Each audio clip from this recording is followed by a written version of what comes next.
আসসালামু আলাইকুম graphics learning একাডেমির পক্ষ থেকে আপনাদের সবাইকে স্বাগতম জানাচ্ছি। আশা করি সবাই ভালো আছেন। আজকে আমরা আরেকটা লগো ক্রিয়েট করব, যেটা হচ্ছে একটা রিয়েল এস্টেট কোম্পানির লগো। একটু ভালো করে খেয়াল করে দেখেন, আমার সামনে একটা লগো আছে, যে লগোটার নাম হচ্ছে রিনোগ্রেট এবং এটা হচ্ছে একটা রিয়েল এস্টেট কোম্পানির লগো। আসসালামু আলাইকুম গ্রাফিক্স লার্নিং একাডেমির পক্ষ থেকে আপনাদের সবাইকে স্বাগতম জানাচ্ছি। আশা করি সবাই ভালো আছেন। আজকে আমরা আরেকটা লগো ক্রিয়েট করব, যেটা হচ্ছে একটা রিয়েল এস্টেট কোম্পানির লগো। একটু খেয়াল করে দেখেন, আমার সামনে একটা লগো আছে, যে লগোটা হচ্ছে রিনোগ্রেট নামের একটা লগো। যে কোম্পানিটা হচ্ছে রিয়েল এস্টেট কোম্পানি। আমরা সাধারণত জানি রিয়েল এস্টেট কোম্পানির যে লগোগুলো হয় সেটার মধ্যে একটা হোম টাইপের এরকম কিছু একটা ইফেক্ট আসে। তা আমিও চেষ্টা করেছি আমার যেই লগোটা আছে সেই লগোর যে মেইন নেমটা অর্থাৎ রিনোগ্রেটের আর যেটা আছে সেটাকে ফোকাস করে আমি একটা লগো ক্রিয়েট করার ট্রাই করেছি। সো এই লগোগুলো আপনি কিভাবে ক্রিয়েট করবেন, কি সিস্টেমে ক্রিয়েট করবেন, সেই বিষয়গুলো নিয়ে একটু কথা বলবো। ফার্স্ট আমাকে যে বিষয়টা নিয়ে কাজ করতে হবে সেটা হচ্ছে আমি আমার সিম্বলটাকে ক্রিয়েট করব। সিম্বলটাকে ক্রিয়েট করার জন্য অবশ্যই আমার যেই আর্টবোর্ড আছে সেই আর্টবোর্ডটার মধ্যে আমি ইউজ করলাম। একটু খেয়াল করে দেখেন, আমি এখানে আমার আর্টবোর্ডটা ইউজ করেছি এবং এইখানে কয়েকটা গাইড ইউজ করে রেখে দিয়েছি। একটু ভালো করে খেয়াল করবেন, সবসময় যখনই আপনি লগো ক্রিয়েট করবেন এবং এটার অ্যাকুরেট ডিস্টেন্স বা অ্যাকুরেট সিম্বল ইউজ করার জন্য অবশ্যই আপনাকে কি করতে হবে, গাইড ইউজ করা বাধ্যতামূলক। আপনি যদি এখানে গাইড ইউজ না করেন সেক্ষেত্রে আপনার লগোটা ছোট বড় হয়ে যেতে পারে। এজন্য সবসময় চেষ্টা করবেন গাইড ইউজ করা যায়। আমি এখানে আমার যে টুল প্লেট আছে সেই টুল প্লেট থেকে আমি রেক্টেঙ্গুলার টুলে চলে গেলাম। রেক্টেঙ্গুলার থেকে আমি জাস্ট এখান থেকে ড্র্যাগ করে এই পর্যন্ত একটা রেক্টেঙ্গুলার ক্রিয়েট করে নিলাম। রেক্টেঙ্গুলার ক্রিয়েট করার পর দেন হচ্ছে আমি যে কাজটা করব সেটা হচ্ছে এটাকে সিলেক্ট করে অবজেক্টে যাব, অবজেক্ট থেকে আমি পাতে যাব, পাত থেকে আমি অফসেট পাত ইউজ করব এবং এখানে লেখা আছে -6, অর্থাৎ আমি ভিতরের দিকে একটা অপশন ইউজ করতে চাচ্ছি। আমি জাস্ট প্রিভিউতে ক্লিক করলে একটু খেয়াল করে দেখেন আমার এই অংশটা হচ্ছে এটা। আমি -6 এর জায়গায় -7 ইউজ করতে চাচ্ছি, অর্থাৎ আমার আর একটু মোটা দরকার, আমি এখানে রাখলাম, রেখে জাস্ট ওকে যদি করে দেই এই হচ্ছে আমার অংশটা চলে আসছে। আমি যখন যদি এটাকে একটু বের করে নিয়ে আসি, একটু খেয়াল করে দেখেন, এটা আমি বের করে নিয়ে আসছি। বের করে নেওয়ার পর আমার এই অংশ দুটা আছে, অর্থাৎ আমি এই সাইডটাকে একটু চাপিয়ে ফেলতে চাচ্ছি। এই জন্য এই অংশ দুটাকে সিলেক্ট করবেন শিফট প্রেস করে, ডিরেক্ট সিলেকশনের মাধ্যমে শিফট প্রেস করে রেডি করবেন। দেন হচ্ছে এখানে ধরে যদি আমি ড্র্যাগ করি আমার এই অংশটা কার্ভ হয়ে গেছে। অ্যাজ ইউজুয়াল আমি এখানে ধরবো এবং এখানে ধরবো, আমি যদি আবার ড্র্যাগ করে আমার এখানে কার্ভ হয়ে যাবে। এখন আমাকে যে কাজটা করতে হবে, দুটাকে সিলেক্ট করেন, সিলেক্ট করে দেন হচ্ছে আমি যদি মাইনাস ফ্রন্ট ইউজ করি আমার এই অংশটা হয়ে গেছে, অর্থাৎ আমি এই অংশটাকে রেডি করে ফেলেছি। দ্বিতীয় যে বিষয়টা আছে, অর্থাৎ আমাকে এই অংশটাকে রেডি করতে হবে। এই অংশটাকে রেডি করার জন্য আমাকে একটা জিনিস খেয়াল রাখবেন যে আমাকে অবশ্যই মিডল সাইডটাকে ফোকাস করতে হবে। দেন হচ্ছে আমার ডিস্টেন্সটা যেটা আছে সেই ডিস্টেন্সটা যাতে অ্যাকুরেট থাকে, এই জন্য অবশ্যই আমাকে ডিস্টেন্সটাকে খেয়াল রাখতে হবে যে এখান থেকে এখানে কতটুকু ডিস্টেন্স। যদি আপনি ডিস্টেন্স মেনটেন না করতে পারেন তাহলে কিন্তু যে প্রবলেমটা হবে সেটা হচ্ছে আপনার লগোটা দেখতে সুন্দর হবে না, এই জন্য অবশ্যই ডিস্টেন্সটা মেনটেন করা ট্রাই করবেন সব সময়। আমি এটাকে এখানে রাখলাম, জাস্ট এখানে রাখতেছি এবং এই অংশটাকে ধরে অল্টার প্রেস করে আমি জাস্ট এখানে একটা কপি করে নিলাম, অথবা এখানে একটা কপি করে নিলাম। কপি করে দেন হচ্ছে রাখতেছি। কেন রাখতেছি সেটা একটু পরে বলতেছি। আর আরেকটা বিষয় হচ্ছে এই যে অংশটা আছে তার একদম মিডল পয়েন্টটা অ্যাক্টিভ করে রাখছি, রাখলাম। এখন আমি যে কাজটা করব, পেন টুলে যাব, পেন টুলে গিয়ে জাস্ট এখানে আপনি একটা ক্লিক করেন আর এই কর্নারটার মধ্যে একটা ক্লিক করেন, দেন হচ্ছে এখানে একটা ক্লিক করেন আর এইখানে আমি একটা ক্লিক করতেছি। একটু খেয়াল করে দেখেন আমার এখানের ডিস্টেন্সটা কিন্তু কম, আমি একটু পরে ঠিক করে নিচ্ছি, আপনাদের দেখায় দিচ্ছি। এখানে সিলেক্ট করলাম, এখানে ক্লিক করলাম, দেন হচ্ছে এখানে আসছি। এখানে আমার আরেকটা প্রবলেম শো করতেছে, সেটা হচ্ছে আমি যখন ক্রিয়েট করতেছিলাম তখন কিন্তু এই জায়গাটার মধ্যে ফিল আপ হয়ে যাচ্ছিল। এর কারণ হচ্ছে যে আমার এই জায়গাটার মধ্যে অ্যাক্টিভ ছিল কালার, এই জন্য এই প্রবলেমটা হয়। সবসময় যেটা করবেন, এই অংশগুলো নিয়ে কাজ করার সময় অবশ্যই কালারটাকে অফ করে রাখবেন। এখন আমি যে কাজটা করতেছি সেটা হচ্ছে এখান থেকে আমি চাপিয়ে নিচ্ছি, অর্থাৎ আমার যে ডিস্টেন্সটা আছে, যে ডিস্টেন্সটা যাতে আপনার অ্যাকুরেট হয় সেজন্য আমি এই কাজটা করে নিলাম। এইখান থেকে আমি ড্র্যাগ করে নিচ্ছি, অর্থাৎ আমার প্রয়োজন মতো মোটা করে নিচ্ছি এবং উপর থেকে ড্র্যাগ করে নিচের দিকে নামিয়ে নিচ্ছি। একটু খেয়াল করে দেখেন আমার এখানে অ্যাকুরেট একটা ডিস্টেন্স চলে আসছে এবং অ্যাকুরেট একটা ইফেক্ট চলে আসছে। এখন যখন হয়ে গেছে তখন আমাকে যে কাজটা করতে হবে, এই অংশগুলো আমি ফেলে দেব।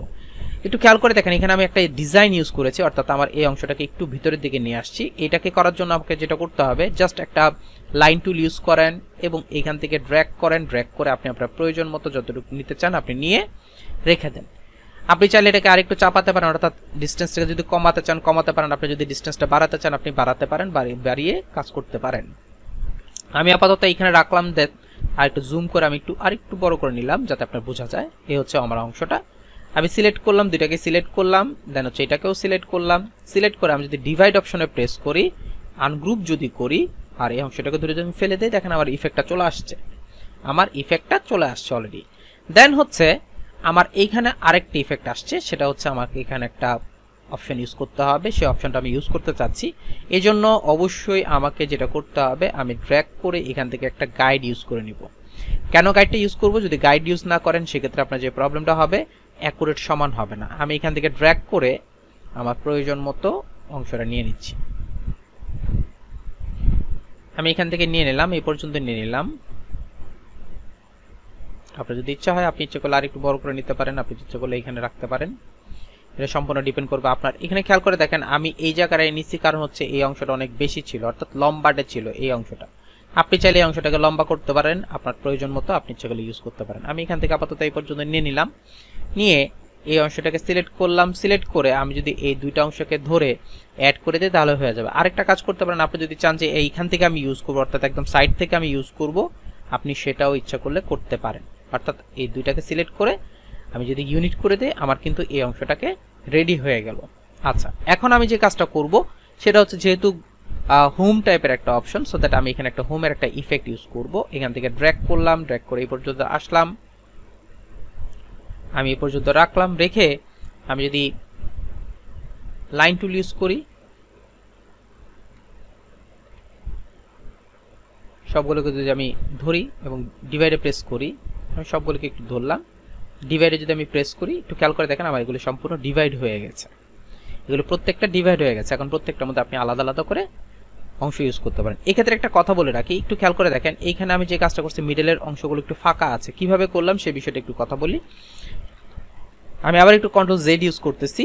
কন্ট্রোল জেড ইউজ করার পর এই যে অংশটা আছে, এখানে যে অংশটা আছে, আমি এই অংশগুলোকে একটু মোটা করে দিচ্ছি, অর্থাৎ স্ট্রোক দুটাকে একটু অফ করে দিচ্ছি, বড় করে দিচ্ছি। আমি দুইটাকে সিলেক্ট করলাম। সিলেক্ট করার পর দেন হচ্ছে আমি অবজেক্টে যাব, পাতে যাব। পাতে গিয়ে আমি এখান থেকে ইউজ করবো হচ্ছে outline stroke. Outline stroke use করলে হচ্ছে স্ট্রোক শেপে পরিণত হয়ে যায়। দেন হচ্ছে আমি নিচে যে অংশটা আছে এটাকে আমি নর্মাল শেপে পরিণত করে দিব। নর্মাল শেপে পরিণত করে সবগুলোকে সিলেক্ট করেন। সিলেক্ট করে এখন যদি ডিভাইড অপশনে প্রেস করেন, রাইট বাটন ক্লিক করে যদি আনগ্রুপ করেন, আনগ্রুপ করার পর যদি আমি এখন ডিলিট করে দিতে চাই, এগুলোকে আমি খুব সহজে কি করতে পারবো, ডিলিট করে দিতে পারবো। এই অংশগুলো কিন্তু আমার ভাগ ভাগ হয়ে গেছে, অর্থাৎ আলাদা আলাদা হয়ে গেছে। এই হচ্ছে আমার যেই লগোর যে বিষয়টা ছিল সেটা আমার এখানে চলে আসছে, অর্থাৎ আমার এই অংশটা হয়ে গেছে। এখন আপনি আপনার প্রয়োজন মতো কালার ইউজ করবেন। এখানে খেয়াল করে দেখেন, আমি যে কালারটা ইউজ করছি হোয়াইট অ্যান্ড পেস্ট কালার যে বিষয়টা আছে সেটা ইউজ করে। এখানে ইউজ করা ছিল হচ্ছে রেনোগ্রেড যে অপশনটা আছে সেই অপশনটা ইউজ করে দিচ্ছি, অর্থাৎ আমার ডিজাইন কনসেপ্টটা যে নেমটা আছে সেটা অ্যাড করে দিচ্ছি। আপনি চাইলে এগুলোকে সবগুলোকে ধরে আপনি ইচ্ছা করলে ছোট করতে পারেন, শিফট এবং অল্টার প্রেস করে আপনি ছোট করতে পারেন, ছোট করে এখানে রেখে দিতে পারেন আপনার প্রয়োজন মতো।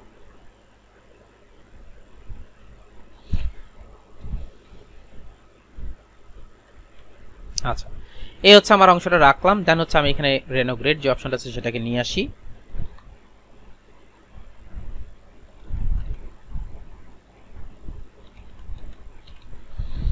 আমি রেনোগ্রেডটা ইউজ করে দিলাম। একটু খেয়াল করে দেখেন রেনোগ্রেডটা ইউজ করা হয়েছে। আর নিচে যেই লেখা আছে রিয়েল এস্টেট ট্রানজ্যাকশন যে অপশনটা আছে সেটাও আমি দিয়েছি, অর্থাৎ এটা হচ্ছে স্লোগান। আমি স্লোগানটা ইউজ করব। তবে এর আগে আমি আমার রেনোগ্রেডটাকে একটু অ্যাক্টিভ করে নিতে চাচ্ছি। এটাকে বড় হাতের করে দিলাম এবং এটাকে একটু বড় করে দিচ্ছি। লগোর যেই বিষয়টাকে সবসময় মাথায় রেখে কাজ করবেন সেটা হচ্ছে, আমি যখন একটা লগো ক্রিয়েট করব, লগোর যেই লেখাগুলো আছে সেই লেখাগুলো যাতে আপনার অবশ্যই মানানসই হয়। আমরা অনেক সময় যেই কাজগুলো করি, আমরা আমাদের লেখাগুলো যেইগুলো ইউজ করি সেই লেখাগুলো অ্যাকচুয়ালি অ্যাকুরেট হয় না। এই জন্য এই বিষয়গুলো বা ডিজাইনগুলো ভালো হয় না, এগুলো খেয়াল রেখে কাজ করবেন।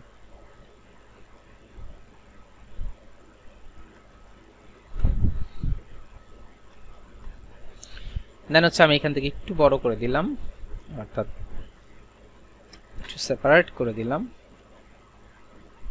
আর নিচে যে বিষয়টা আছে, অর্থাৎ রিয়েল এস্টেট ট্রানজ্যাকশন যে বিষয়টা ছিল সেটা আমাকে লিখে দিতে হবে।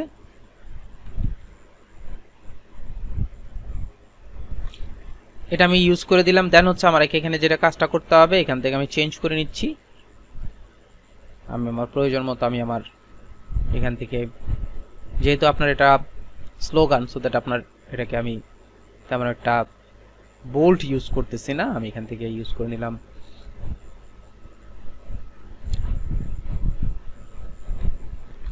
এগুলিকে আলাদা করার জন্য আমি জাস্ট এখান থেকে চেঞ্জ করে নিলাম।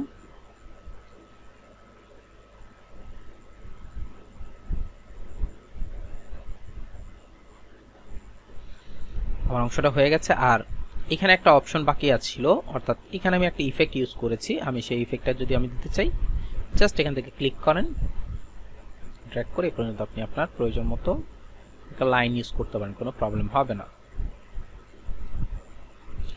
আমার সবকিছুই শেষ হয়ে গেছে, অর্থাৎ আমি আমার লগোটাকে ক্রিয়েট করে ফেলছি। এখন কালারের যে বিষয়টা আছে সেটা আমি কালারটা ইউজ করতে চাচ্ছি। এখানে আমি আপাতত এখানে ব্ল্যাক কালার ইউজ করে দিলাম। দেন হচ্ছে আমি এখান থেকে পেস্ট কালারটা ইউজ করে দেব।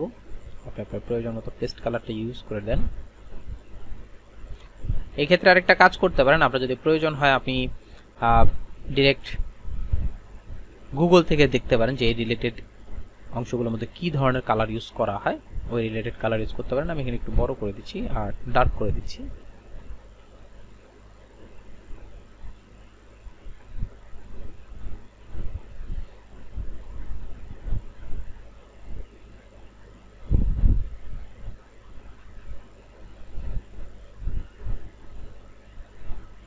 ওকে, এবং এই যে রিনোগ্রেড যে অপশনটা আছে সেটার মধ্যে আমি ইউজ করে দিলাম হচ্ছে সেম কালারটা, আর নিচের যে অংশটা আছে সেই অংশটার মধ্যে ইউজ করে দিচ্ছি হোয়াইট কালার।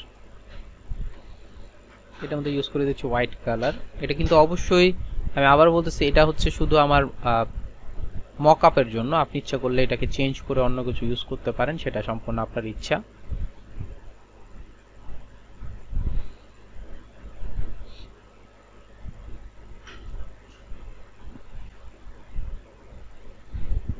নিচের অংশটা সিলেক্ট করে আমি কালারটা চেঞ্জ করে দিচ্ছি। এই হচ্ছে আমার অংশটা চলে আসছে। আমি সবগুলোকে সিলেক্ট করলাম, কন্ট্রোল সি দিয়ে কপি করলাম। দেন হচ্ছে আমি যদি আমার লগো মকআপটায় চলে যাই, কন্ট্রোল ভি তে পেস্ট করে দিলাম। এই হচ্ছে আমার অংশটা। আমি নিচেটাকে অফ করে দেই।